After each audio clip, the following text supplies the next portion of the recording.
Good morning friends.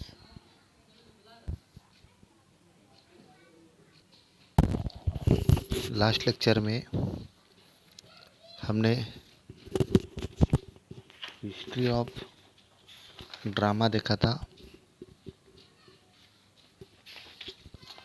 जिसमें introduction थी, elements थे और कुछ ऑब्जेक्टिव थे। Right, today we will see the remaining part, a short history of drama की जो पार्ट है, शॉर्ट हिस्ट्री ऑफ ड्रामा, इसमें 5-6 पार्ट है जो आपको खाली रीड करना है। Introduction to English literature, then Elizabethan and restoration theatre, modern theatre, उसके बाद दिया है इंडियन थिएटर। ठीक है, तो ये सब आपको थिएटर है, जो थिएटर के बारे में रीड करना है। उसके बाद ये टाइम दिया है, हिस्ट्री ऑफ ड्रामा के जो पीरियड है वो पीरियड यहाँ पर दिया गया है, आप यहाँ पर देख सकते हैं। मीडियल पीरियड, ऑब्जेक्टिव के लिए क्वेश्चंस में be asked there, what is the time of the medieval history.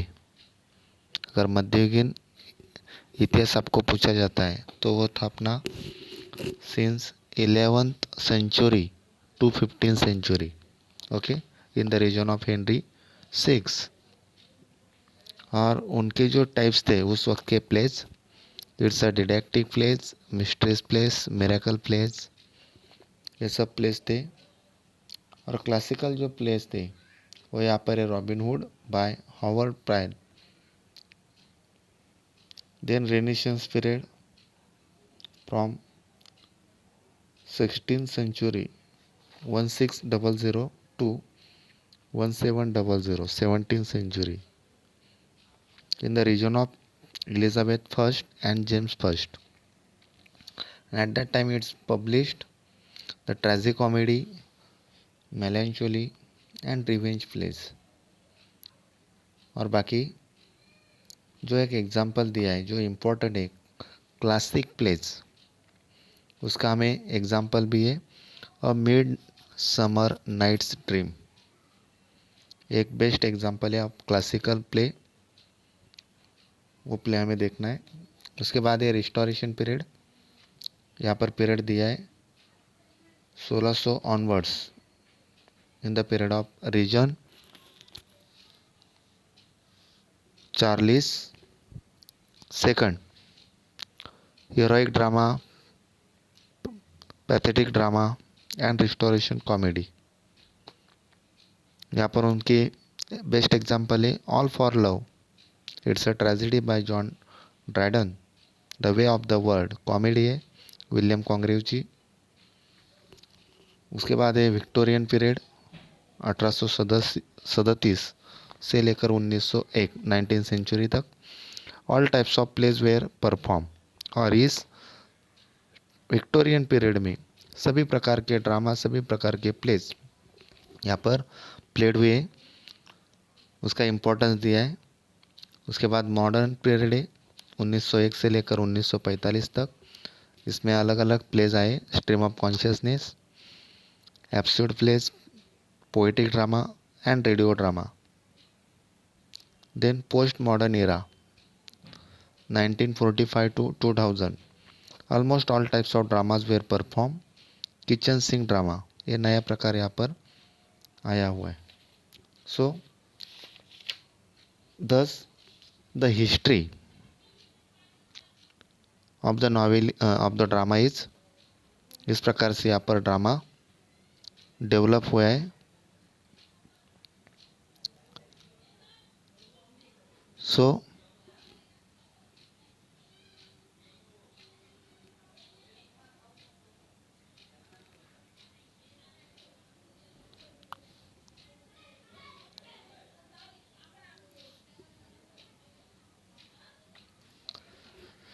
Next देखो, about one act play, these parts are important.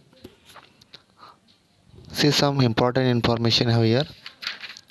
The revised course book for standard 11 focuses on language and literature. ये जो course book है, this is not a text book, this is a course book of the 11th standard and it's focus on language and literature. ये language और literature के ऊपर focus करता है.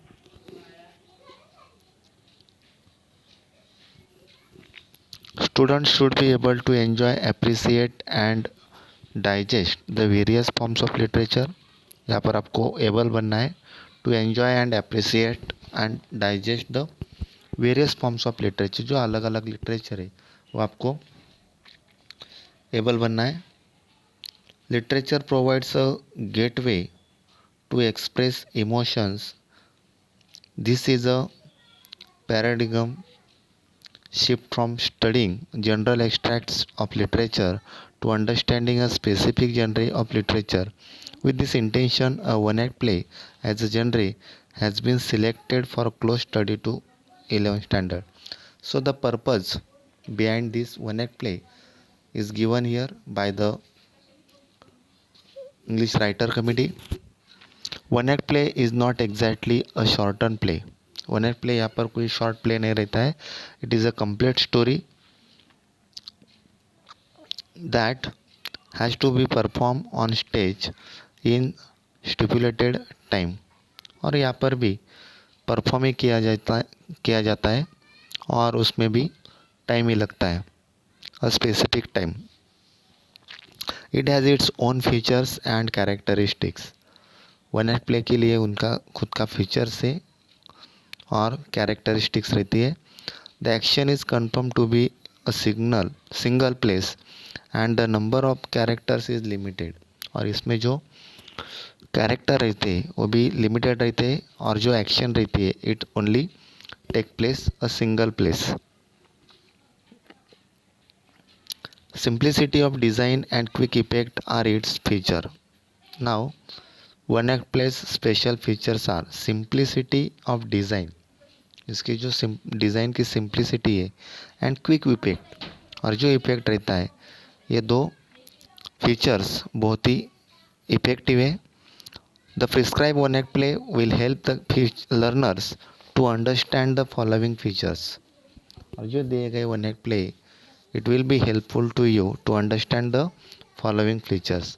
यानी कि आगे दिए गए जो वन एक्ट प्लेज है इसके ज़रिए आपको नीचे दिए गए जो थिंग्स है, फीचर्स है, ये आपको याद आ सकता है. First, plot. The plot of one act play is limited to a single interesting episode. यहाँ पर जो वन एक्ट प्ले के प्लॉट रहते हैं वो सिंगल रहता है and it's a interesting episode. Single, जैसे कोई धारावाहिक का एक एपिसोड रहता है उस प्रकार से ये उस नॉवेल का उस ड्रामा का एक एक्ट रहता है. The plot of any piece of literature is a story that has been woven into a closely related chain of events arranged in sequence. Aristotle says conflict is the soul of drama. Now see, plot is very important and it's a arrangement in sequence. Plot में क्या रहता है? The story is occurred in the sequence part. और इसलिए उन्होंने कहा है conflict is the soul of drama. और जो प्लॉट का कॉन्फ्लिक्ट रहता है वो रहता है एक तो सिंपल और कॉम्प्लेक्स. तो उसका सोल रहता है. We usually have conflict in a play. और ये हमेशा से कॉन्फ्लिक्ट प्ले में आता है. Modern plays of the theatre of the absurd are an exception to it. खाली मॉडर्न प्लेज में जो एग्जाम्पल दिया थिएटर ऑफ द एब्सर्ड, इसमें ये नहीं था. Then second theme, a theme is the central idea around which the plot revolves. It is directly stated through the playwright's instruction, dialogues and other features. Now see, a theme is the central idea around which the plot revolves. Theme क्या रहती है? जैसे poem में central theme रहती है, central idea रहती है, such way in one act play also here is a theme and whole the story around the characters around the story, around the idea. और पूरी प्ले राइटर की जो instruction रहते हैं, डायलॉग्स रहते हैं, अदर फीचर्स रहते हैं, सभी प्लॉट से, सेंट्रल थीम से जुड़े रहते हैं। It focuses on the subject of the play. और थीम जो रहती है ये फोकस करती है on the subject of the play.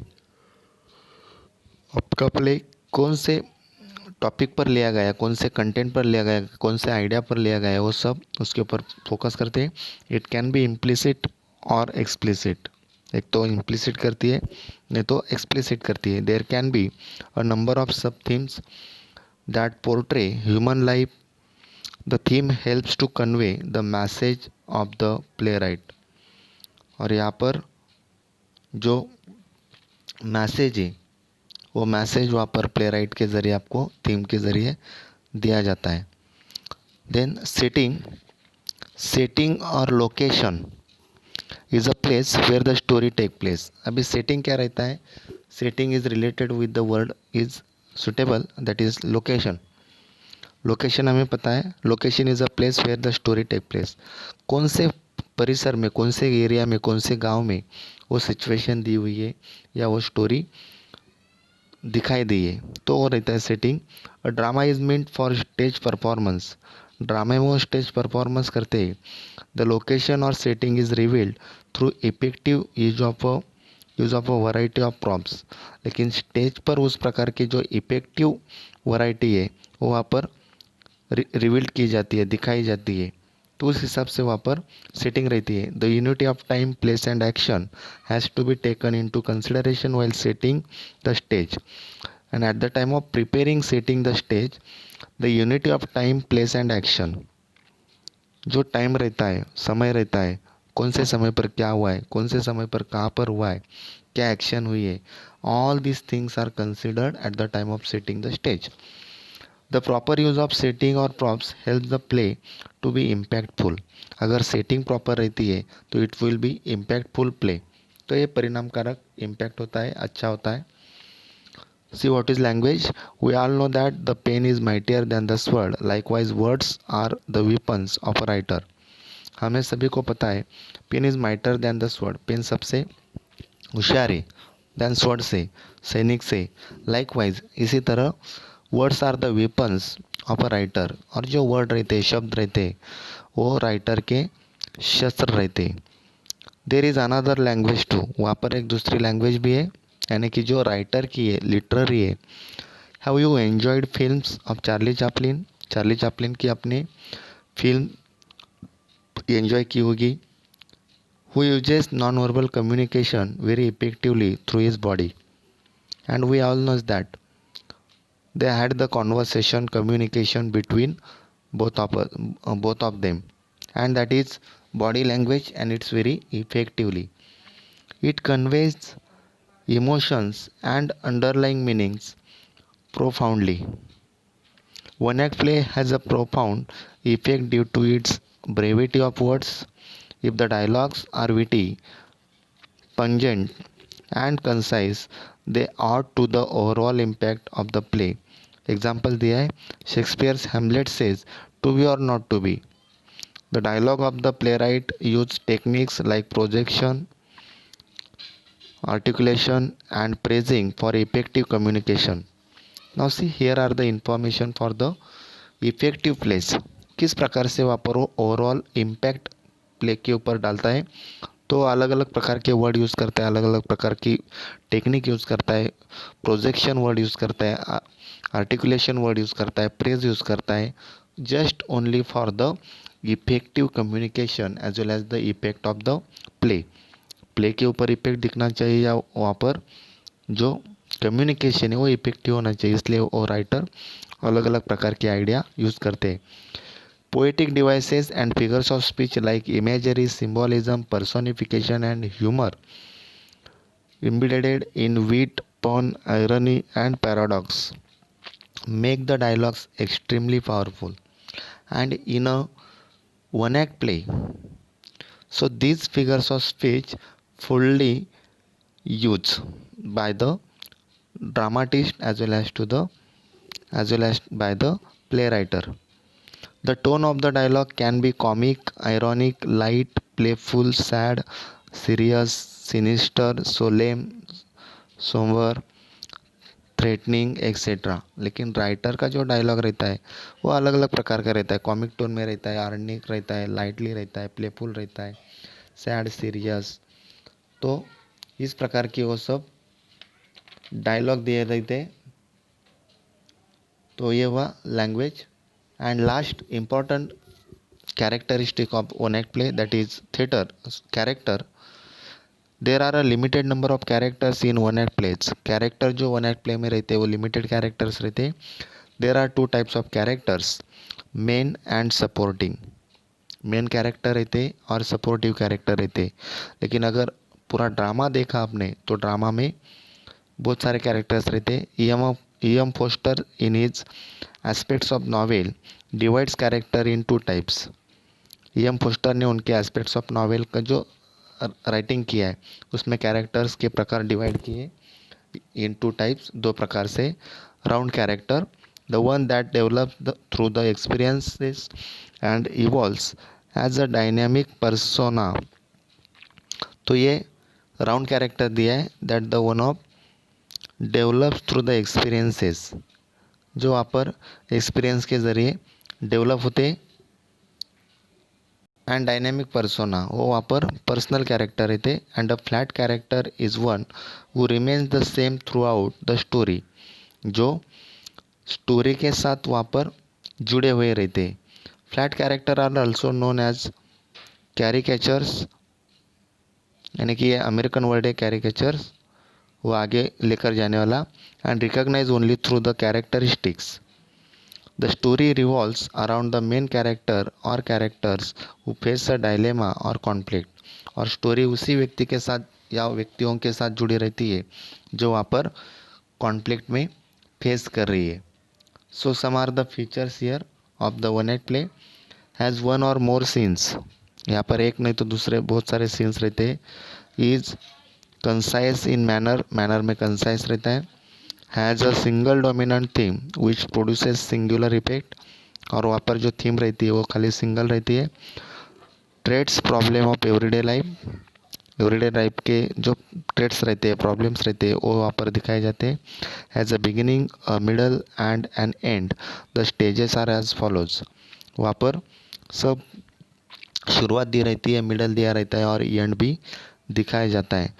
और वहाँ पर जो स्टेज रहती है वो इस प्रकार की है: एक्सपोजिशन, कॉन्फ्लिक्ट, क्लाइमैक्स और डिनोसमेंट।